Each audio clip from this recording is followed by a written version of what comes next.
Okay, I don't think you guys are even going to believe this story, but it's 100% true. Just happened last week. I don't know how else I could even preface this dumpster fire of a story, but here it goes. I'm a 22-year-old male and I live with my fiancée. We had a nice apartment, but we were really looking to buy a house. I know, a little young for that, but we both landed really nice jobs after college and figured that it's better to get it out of the way now and start settling down. We're kind of old-fashioned like that. My fiancée's grandmother owns a home and no one lives in it. She had it for about a year since a family relative passed away. No one wanted anything to do with it since there was a lot of work that needed to be done, like painting the walls and redoing the floors and just various tasks like that. It wasn't completely horrible inside, but there was enough work that it literally sat there for a good little while. Well, my fiancé and I started talking to her grandmother after buying the place. She told us that she would sell it to us for a low enough price that we would be able to afford all of the renovations and whatnot. We were really excited about it. It was really exciting to think we were going to have purchased our first home together so shortly after graduating from college. But here was the problem. She had a lot of people in her family who started feeling left out. It was my fiancé's aunt and her 2 sons. Their father had died shortly after the second son was born, and the mother had a hard time coping with everything. She was a regular drinker and arguably an alcoholic. My fiancé told me that they were extremely negative people, and after meeting them a few times at family functions, I was surprised at how right she was. They lived in government housing. She collected disability fraudulently, and her 2 sons didn't work, despite one being 24 and the other being 19. There were whispers of drug abuse in there too. Suffice to know that these were not the kind of people you wanted to associate with. When word got out that we were buying the house from her grandma, they started feeling really left out. There were a few occasions where they'd try offering to watch the house, very obviously an attempt to get in there and do God only knows what. We politely declined and did everything we could to avoid them. I happened to be at the house one day. My fiancé was working and I work remotely online, so I was home alone. I had just walked down the street to buy a lemonade when I saw someone at her house. It was extremely unexpected. I got ready to confront a potential burglar when I noticed it was my fiancé's cousin trying to break in. He was startled when he saw me and froze for a minute. I asked him what he was doing, and he told me something about thinking he saw a car he didn't recognize in the driveway. I explained that it was my car, and he left without any big confrontation. As he walked away, though, I heard him start cursing under his breath. This was the point when I started feeling like we had something to worry about. Not feeling safe inside your own home is the worst feeling ever, especially being 2 young recent college graduates. We both worked really hard to make this happen, and the idea that it made us feel unsafe there really bothered us. I still didn't even understand what they wanted out of the whole ordeal. They didn't have enough money to afford the property tax alone. Forget about utilities and anything else. About 2 weeks went by without any kind of confrontation. I had falsely convinced myself that they'd finally leave us alone. I was dead wrong. We went to McDonald's one day, exactly 1 week ago today, the day I'm writing this. Me and my fiancé both just wanted to be out of the house for a little while. Considering we were in the process of buying a house, we didn't want to go eat anywhere expensive, so McDonald's just seemed like a logical decision. Now, before I continue, I feel the need to explain something about my fiancé and I. We are normally very serious people. We work very hard and we're both kind of workaholics, but when we get together to have some fun, we go hard. Work hard, play hard, right? Well, we got kind of silly when we played. Let me cut to the chase. We were both playing in the ball pit at our local McDonald's. We always enjoyed goofing off like that, and we weren't too concerned with what people would think of us. We'd only been messing around for 5 minutes when her cousin showed up at McDonald's too. It was creepy. He walked right in, looked at us the entire time. Before he even opened the front door, his eyes were stuck on us, and they felt heavy. My fiancée immediately knew something was wrong when my facial expression changed and she darted around to see what I was looking at. We both watched as her cousin made his way out to the ball pit. He stepped outside. As he walked, he moved his body to grab something out of his pocket. I couldn't see what it was, but my first thought was a gun or a knife. The look in his eyes told me he was out to do serious harm. He jumped into the ball pit in my direction. I luckily landed one solid punch in his face as he came down. It threw him off. I had an advantage. He kicked me in the stomach, but I landed a few more punches on his face. He started screaming for me to stop and that I was killing him. I would have kept going if my fiancée hadn't been watching. He started this, not me. We got out of the ball pit. He then began telling us that he was going to press charges on me for assaulting him. I wasn't even fazed by this. There were plenty of witnesses there that had seen the whole thing transpire. I started telling him that I was calling the cops and I was going to press charges on him. He got really panicked and ran back to his car and drove off. I'm not going to lie to you. This whole thing really shook me up. I didn't know what to think. I didn't know what to do. I looked around online and found an easy solution: a restraining order. My fiancée and I had both gotten restraining orders on her aunt and her two cousins. I didn't know why we didn't think of this sooner. They really solved the issue, and once they understood that we had a restraining order against them, they buggered right off. I haven't seen or heard from them since. And thankfully, and hopefully, that's the end of my story.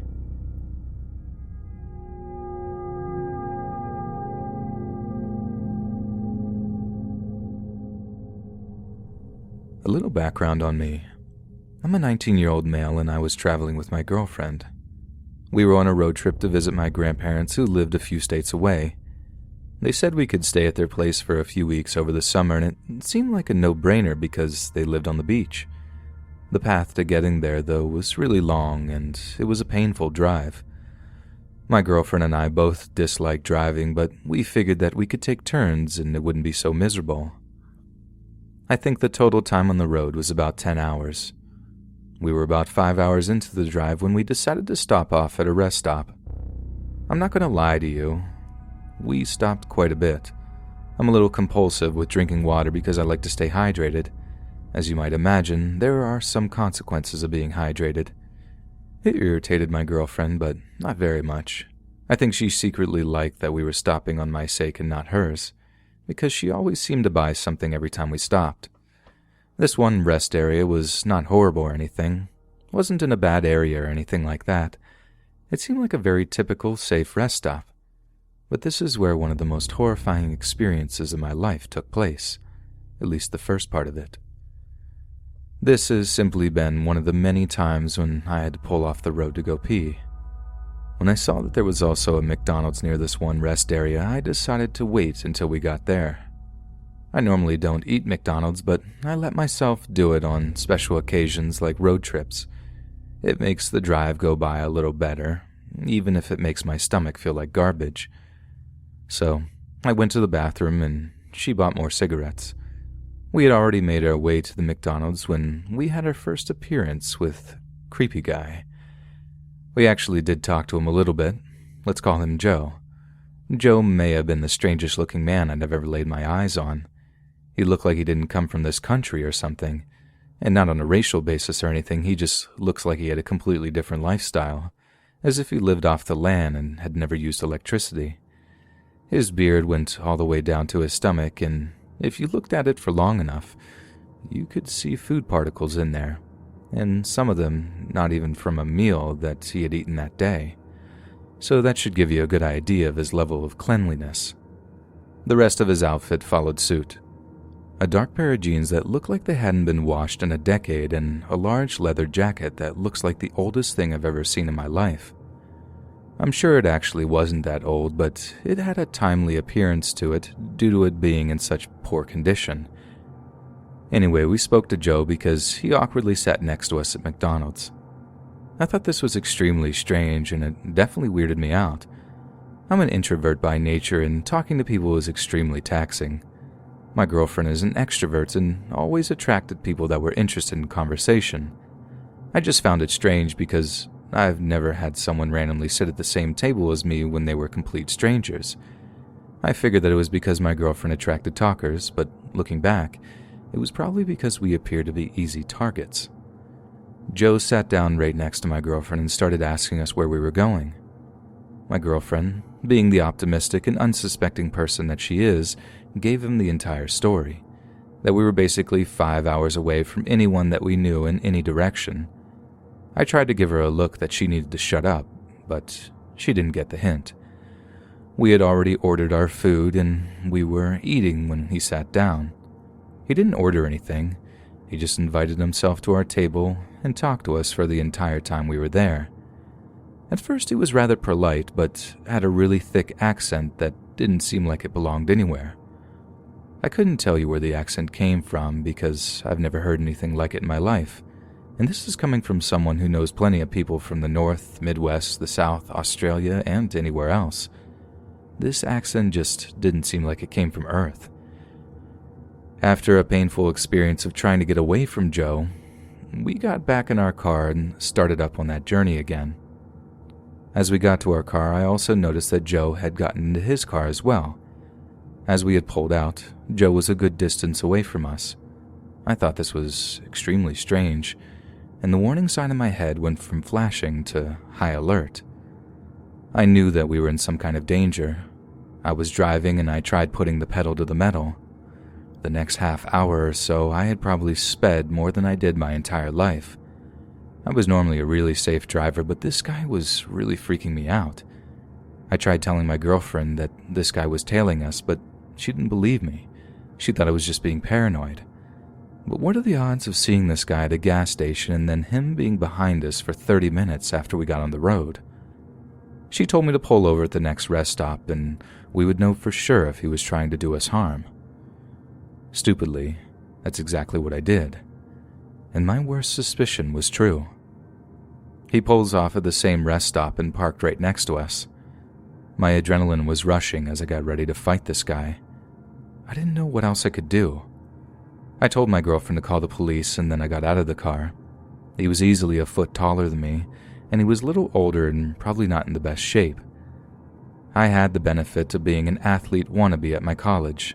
I did all the intramural sports stuff like that, so I was in pretty decent shape, but none of that mattered when Joe pulled out a knife. The understanding that he was out to do us harm and I was going to have to fight him. I waited for him to approach. About 30 seconds went by before he started walking in my direction. My heart was pounding. I started screaming every insult that I could. I called him a degenerate and an old man who was in way over his head, and then I was about to whoop him. It didn't scare him, though, and when he got within 10 feet of me, I thought it would be a good idea to tackle him. I was hoping to take him by surprise, but I didn't. I tried getting him off of his feet and onto the floor, but when I tackled him, he plunged the knife right into my back. But that was the only good hit he got on me. I managed to get him on the floor, and after that, I started kicking his head ferociously. I don't know how I managed to do it, but he was on the ground seemingly unconscious, and I was standing there. I could feel the blood flowing down my back, and I got back into the back seat of my car and yelled at my girlfriend to drive me to the nearest hospital. I was questioned a few days later at the hospital about what had happened. I guess the police showed up after we had left and found Joe still there unconscious. He was in a coma, and the police didn't know what to think. Once they got mine and my girlfriend's version of the story, they seemed to believe it, and so that was that. I don't know when or if Joe will ever wake up from that coma. And honestly, after he almost killed me, I kinda hope he doesn't. That was an extremely traumatic experience for me and my girlfriend. The good news about the situation is that I can tell people that I put someone in a coma once, and if they don't listen to me, they're next.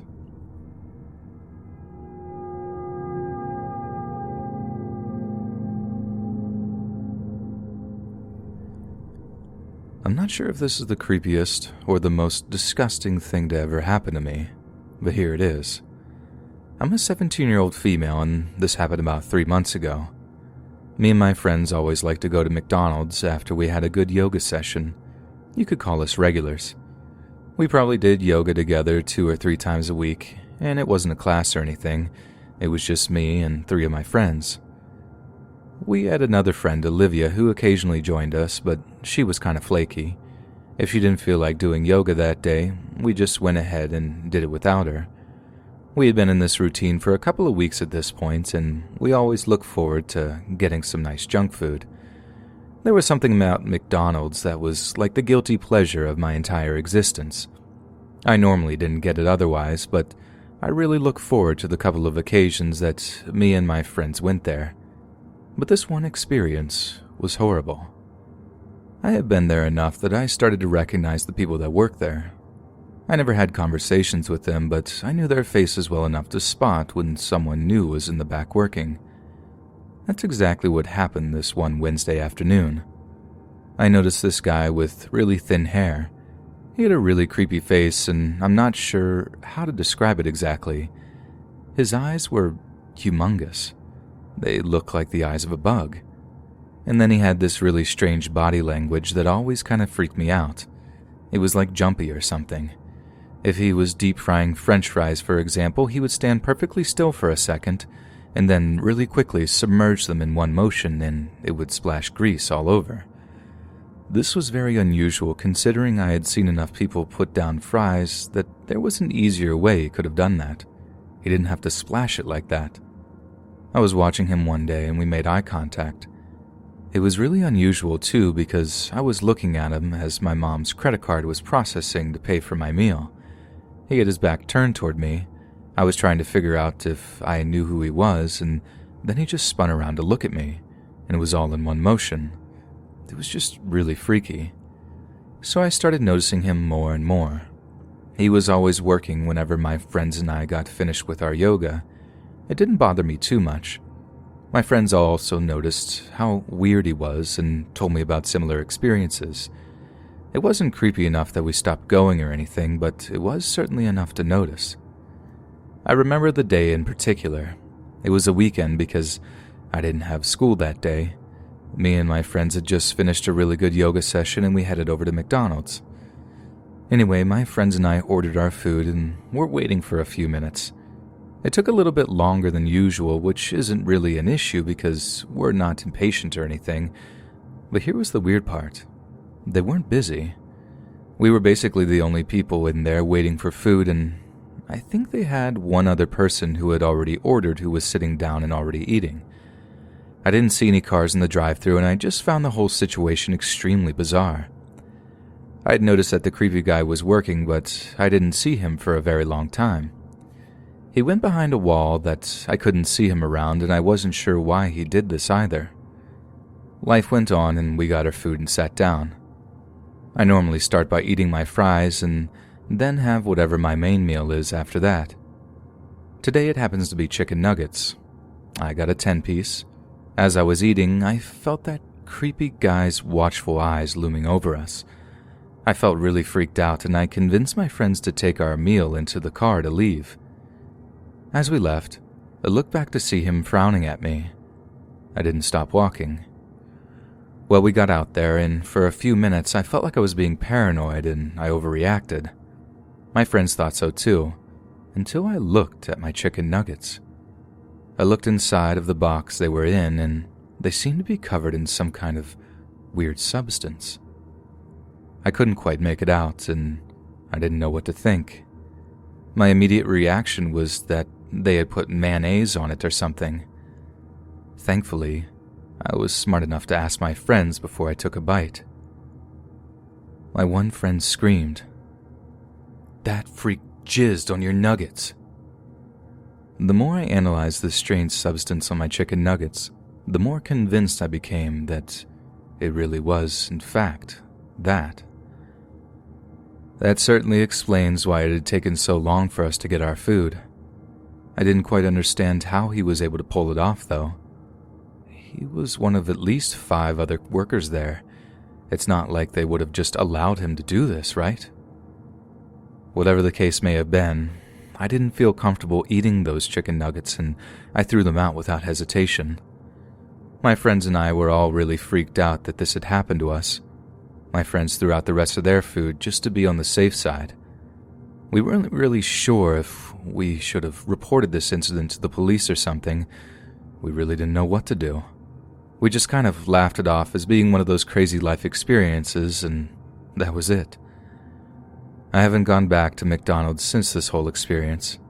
But yeah, that's the story of how I ordered chicken nuggets one time, and the freaky guy working there put his secret sauce on them.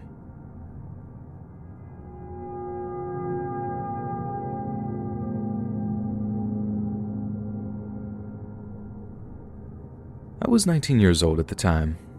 I had a really good opportunity to go to college, but things fell through a couple of months into it, and basically, I wasn't allowed to go back at that college. I'm not going to go into the details, but I found myself stuck. I was living at home with my parents and working at McDonald's most of the time. I was really disappointed in myself, especially because I didn't have anyone else to blame but myself. I seemed to be your typical college dropout that ended up working at fast food. But while I was working there, I had a couple of really strange experiences. So the first one happened like this. There was this really creepy customer. He was an old man, and he just seemed like the most insane individual ever. You just have to think of the physical embodiment of Florida man. He always wore this bathroom robe with a stained white t-shirt underneath. Or shoes. He had these really old Nikes that seemed like they had been completely covered in mud and never washed. Everywhere he stepped, there was some residue coming off of his shoes. I don't know how far he lived, but this guy came in to eat at McDonald's 4 or 5 times a day for as long as I worked there. I never personally had any horrible experiences with him. It wasn't like he was this unruly customer. He always asked for extra ketchup, but it's not like that was a crime or anything. The story is weird because I remember talking about him with some of my coworkers. I had one friend there that I became rather close with. I remember talking with her about this creepy guy that had just came in to eat McDonald's all the time wearing his pajamas. When you work with the public, there are so many people and faces that you see all the time, and none of them mean anything. It's just another customer. But when you have someone like this, it almost makes the job a little bit more bearable. As weird as that might sound, a little bit more consistency to the job. Plus, making jokes about someone like that was kind of fun. But there was one day when the jokes weren't funny anymore, because he stopped coming in. They couldn't find out why either. I mean, when you see someone multiple times a day, every day for months on end, you get a little surprised when they stop showing up. It all just seemed, I don't know, unusual. I remember talking to my friend about it. Neither of us could imagine why he stopped. I remember getting a phone call at 2 a.m. that night, though. I guess my friend had gotten curious and looked around online. She's a bit of an insomniac. I guess he had been arrested on multiple drug charges. She had found a picture of him in the public database for our county's police department. In the mugshot, he was wearing that exact same bathrobe that we always saw him wearing. That was interesting. Really weird to think that someone I saw and interacted with multiple times a day was an actual dealer. But I guess that was that. My other experience working at McDonald's was really bad. Not going to lie to you, it really freaks me out and really made me question humanity. So it happened like this, right? I was working the graveyard shift. It must have been around 12 a.m. and we didn't have any customers. We already cleaned all the machines as much as we could, and there really wasn't anything to do. We lived in a smaller community, so there weren't too many people coming in to eat at such a late hour. We had a few here and there, but we were mostly just sitting around, particularly slow this night. I remember going over to check the garbage cans for the other side of the store. Occasionally, we would forget to empty that garbage pail. It was directly behind a booth and out of sight from the area we normally worked in. I remember going over there, and there were 2 big bags of garbage that needed to be taken out. They were too heavy to take out at the same time, so I did what any sane person would do. I carried one out at a time. I remember bringing the first one. I threw it into the dumpster, and I remember hurting my back a little when I did it. I went for a little bit of a theatrical throw and really felt it there. I went back into the store to get the second bag of garbage, and I made my way outside. I got about 10 feet away from the dumpster when I saw something that shocked me. I dropped the bag of garbage. I couldn't believe my eyes. There was a mutilated puppy. Its entire snout had been cut off. I wasn't sure if it was alive or not. It wasn't moving or anything. I took a step closer to try to see a little bit more, and I just felt my heart drop into my stomach. It was the most horrifying thing I'd ever seen in person. It was definitely dead.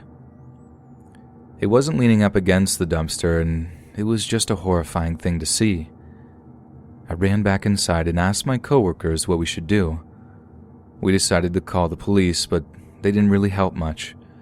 We were really freaked out at who could have possibly done this and why they would put the puppy there of all places.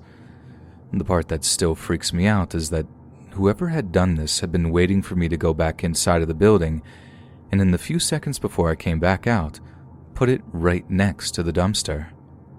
I figured they must have been watching me. Didn't know what else to think about it though. Our McDonald's didn't have an outside camera other than the drive-thru, so there was no hope of trying to identify the person that did this. But it still makes me sick to my stomach to think what that person could be like.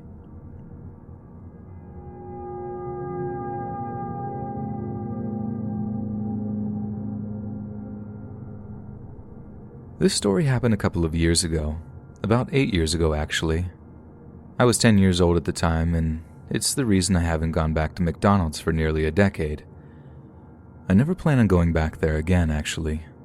The story itself is pretty unbelievable, but it is what it is. You didn't have to live through it, but I did. My mother worked a really decent job in the city. My father was out of the picture, so that left my brother and I to be taken care of by our grandparents most of the time. That's not the worst thing in the world. My grandparents are the best. But my grandmother is kind of a health freak. This meant that we weren't allowed to have any kind of sweets, soda, junk food, or anything else that was tasty. Their house was always a lot of fun, but we never got to enjoy the food that we really wanted. So whenever my brother and I were with our mom, we tried talking her into bringing us to McDonald's. We loved going there. I particularly loved the French fries, chicken nuggets with a milkshake. I got that every single time I went. It was my absolute favorite. But as much as I loved that meal, this one experience was so bad that I never wanted it again. And it goes like this.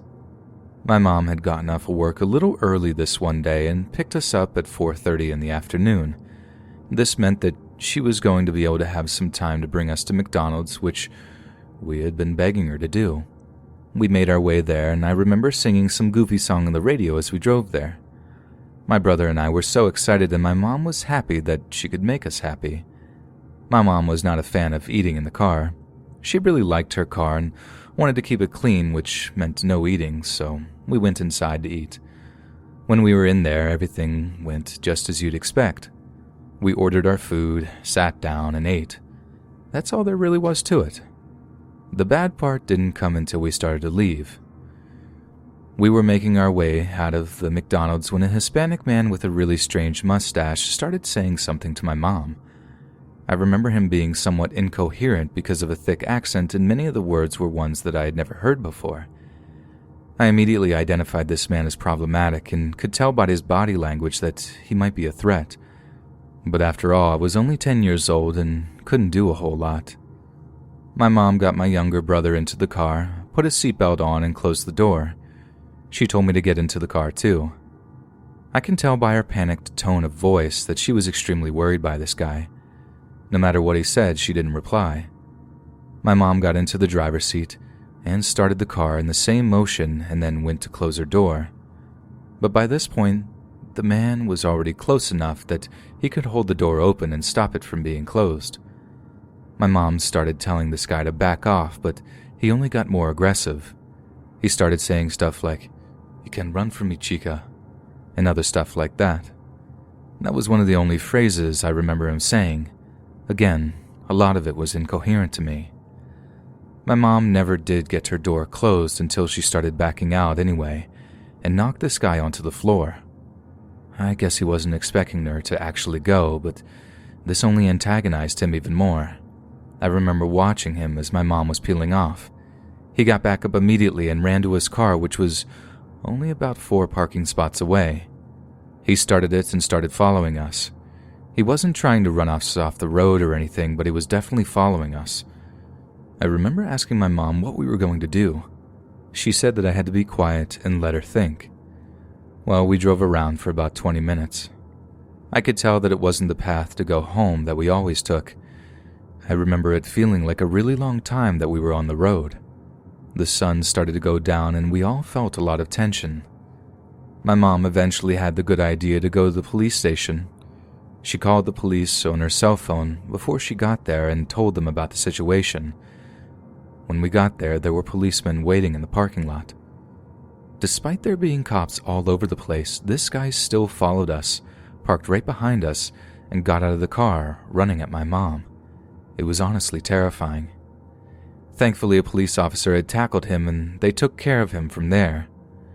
They put him into handcuffs and took him somewhere into the station. They eventually brought us in and asked us questions about what had actually happened. My mom told them the whole story from start to finish, and then we went home. It was really scary to experience as a kid, and I still think about it sometimes. The craziest part is that this guy was confident enough to still go after my mom with police around in front of a police station. I don't know what kind of judgment he had, but whatever it was probably impaired by drugs or something.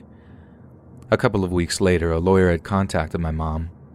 He was trying to prosecute this guy for multiple crimes. He claimed that this guy who had tried to abduct my mother was actually a leader in some kind of gang. It wasn't MS-13 or anything, but it was a fairly significant street gang in our area. My mom told him no because it would mean putting herself and her kids in danger. She knew that there was going to be a risk of testifying against a gang member, and she didn't trust the police officers to keep her safe. My mom didn't tell me that last part until a couple of years later. I must have been about 15 years old when she finally told me. I totally understood why she refused. I'm not sure whatever happened to this gang member, but he did a really good job of intimidating people into not testifying against him. I can't even imagine the kind of person this guy was, though.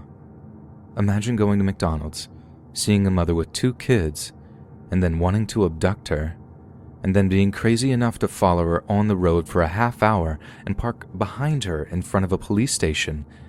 And even then, he still got out of the car and ran toward my mom. I don't know what happened to that guy to make him like that. I just seriously hope that this prosecutor was eventually able to get him on something and locking him up for life.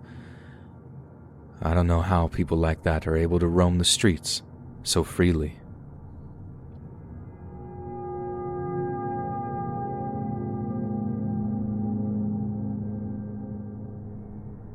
This happened a couple of years ago.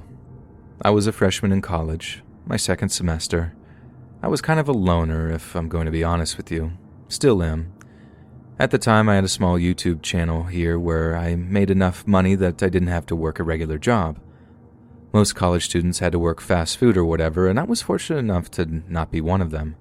Don't get me wrong. I was poor and still lived with my parents, but I made enough online that I was comfortable enough.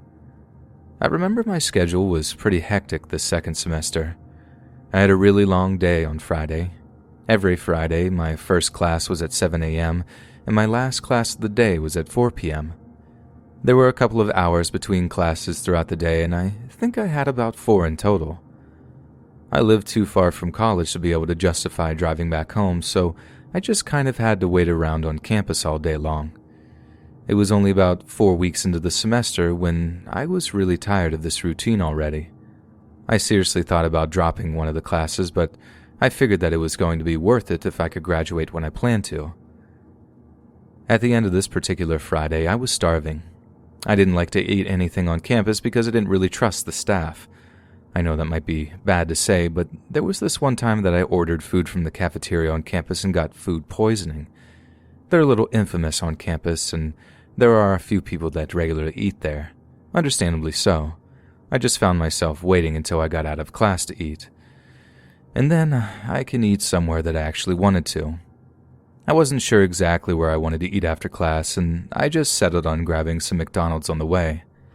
I was originally planning on picking up some at the drive-thru, but I also had to really go to the bathroom by the time I got there. I just figured it would be easier to go in and order inside. I always found it difficult to order at the drive-thru anyway. I had a hard time understanding what people were saying through the microphone, so I got in there, ordered my food, and I was good to go. I was just going to bring it into my car and eat as I drove home, but I noticed something weird going on. Right outside of the McDonald's, two people were having an argument. They looked like they were around my age, probably late high schoolers or college students themselves. I stood there for a moment watching to see if the argument between these two people escalated, and it did. The man started holding the girl's arms down and pinned her against the car. I was assuming it was one of their cars. I wasn't sure if they were together or what the situation really was. I didn't really want to intervene because it was somebody else's drama and not really my problem, but I got more and more anxious about the girl's safety. This guy was a lot bigger than her. He at least had a foot of height, and he looked like he was an athlete. I stood there for a few more minutes watching to see what was going to happen. I couldn't really hear what they were saying, but I understood that this situation was getting worse. It eventually got to the point when he opened the car door and threw her inside. I mean, literally pushed her and flung her inside the car. She didn't scream or anything, but it looked very startling.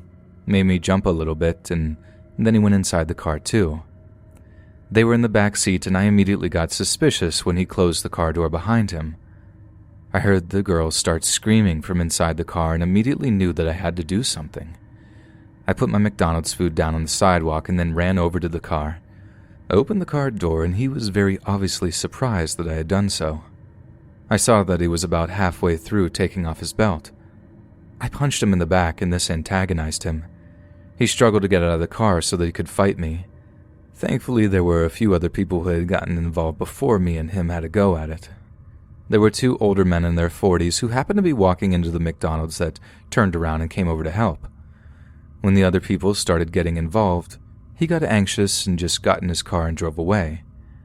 I asked the girl what had happened.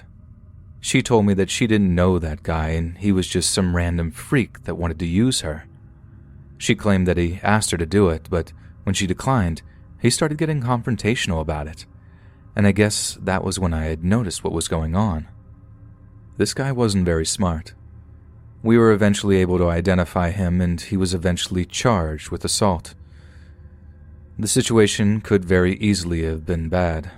If I hadn't intervened, he may have been able to do God knows what to this poor girl. It's crazy to think that such a horrible crime was almost committed in such a public place. I mean, people are always at McDonald's. The thought that someone could even attempt such a violent and repulsive act in public like that blows my mind. The girl thanked me profusely as I had just saved her a lot of physical and psychological torment. I told her that I didn't do anything special and that I was just trying to do the right thing.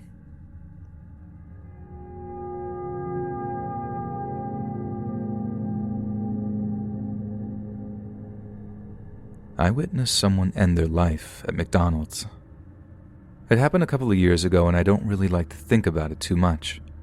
I thought sharing my story with people online would make it a little easier, so here it is.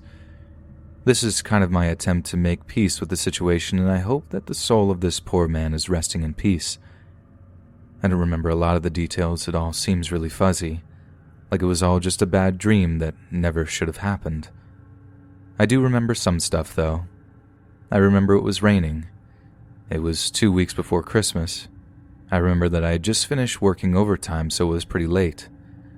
I wanted to grab a quick bite to eat, but didn't feel like eating in my car. I always hate doing that, especially because of the smell, so I went in. I got a Big Mac from McDonald's. I was sitting in the corner of the store when I noticed a really tall man walk inside. He was dressed in standard winter clothes and had a long blue hat on. There was a lot of empty space inside of the hat on top of his head, and I don't remember exactly why it caught my attention.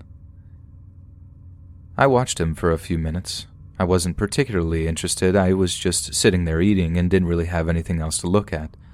My phone was dead, and he was the only other customer in the McDonald's at the time. His body language stood out to me, though. I could tell that he was not in a good frame of mind. I mean, looking at this guy for a minute told you everything you needed to know about him. He was suffering and in a lot of pain. I'm not sure exactly what kind of pain. I could only make guesses. Maybe his wife had left him. Maybe his kids died. I'll never know what happened to him. All I will ever know is that it was bad enough to push him to the very edge, and enough to make him jump off. He stood in front of the cashier for a few minutes while he appeared to be looking at the menu. To this day, I don't know if he was actually considering ordering anything or if he was just waiting for the right moment to. So this was the layout of the store. On one side of the McDonald's, there was the counter where people could order their food, but the counter area didn't take up the entire wall. There was a separation between that and a small hallway that brought you to the bathrooms. I was on the other side of the McDonald's looking on. He had been standing there for a few minutes when he randomly decided to start walking down the hallway. He moved really slowly, like he was really trying to take his time. Step by step, he came closer and closer to death. And the weirdest part about the whole situation was that he didn't seem sad. Didn't feel like he was depressed. It was more of an apathy, like he had suffered so much that he just didn't care anymore, couldn't bring himself to bother with being alive. I don't know, maybe I just feel that way after having thought about this experience so much over the last few years. As he continued down the hallway, he got slower with each step, finally coming to a halt in front of the men's bathroom. He stood there for about 45 seconds. I'm not sure what he was planning on doing. My first reaction was that there was some kind of sign in front of the men's bathroom that it was closed, but that wasn't the case. I saw him pull something out of his coat pocket. He very slowly pointed it at his head. It was a pistol. It wasn't until I heard the gunshot that it registered what was happening. I saw blood go all over the place. His body fell to the floor with a thud. I screamed. I didn't know what else to do. I remember vomiting everything I had just eaten on what was left of my meal. If I hadn't been so disturbed, I would probably have been extremely grossed out, but I was in an absolute state of shock. I started speaking with one of the employees after a few minutes had gone by. He screamed what had happened. I told him that he pulled a gun out of his pocket and shot himself with it. One of the employees there was convinced that he had been shot by someone else, strongly hinting that it was me. I didn't quite understand why they thought so. Some disgruntled old woman, she was old, and told the police that she didn't think that the guy ended his own life. Whatever her motivation was, it really didn't matter. The police didn't take her very seriously from the start, and this obviously was done by his own doing. The security tapes proved as much. I'm not going to lie. It really bothered me that she had to make an already bad situation worse. I already answered some of the questions from the police officers about the story.